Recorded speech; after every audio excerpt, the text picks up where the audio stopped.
All right, folks, today we're going to talk about mobile food plotting equipment. We're here in Kentucky. Doc, we just planted a food plot for North American whitetail. Yep. And I tell you, we're a long ways from home, man. I came from North Carolina and you came all the way from Texas. Right. And to manage this piece of land and to put these plots in, we had to bring all of the equipment with us.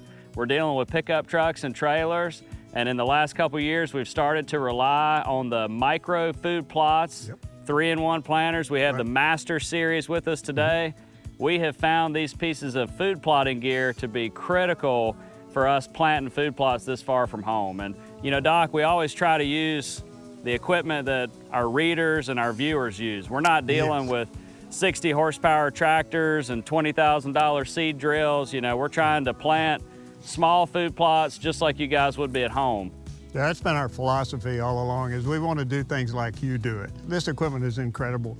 What I like about it is it puts together a lot of equipment that we use into a small package. Yeah. I mean, when you start taking this thing apart, what the parts are, and figure out how much it would cost you to buy just the implement that represents, we're talking about thousands and thousands of dollars. I mean, just a cultipacker alone is a very expensive piece of equipment. A drag, a seed drill. I mean, a seed drill, 20 grand. 20 grand for a seed drill.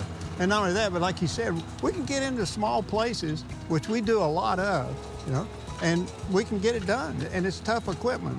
I'll guarantee if you and I can't tear it up, it can't be torn up. We've planted a lot of food plots with the micro food plots in the last several years. And as Doc mentioned, you know, we're talking about a piece of equipment that has gang discs, it has a cultipacker, it has a seed drag, has an electric seed box with an adjustable seed tray where you can plant everything from corn or soybeans down to clover and chicory. With the adjustable wheels, we can get this thing out to the field and back to the barn without tearing up our roads. Yeah, so the evolution of food plotting equipment has just been staggering to me in the last dozen years or so. It's just amazing, and really no one has an excuse anymore, you know. Even if they can't afford this equipment, they can get together. A lot of guys now on hunting clubs or leases are pooling their resources and they're sharing equipment. It's great. I'm excited about where food plotting is going. That's right. Well, folks, check out small equipment like the micro food plots to plant your food plots far away from home.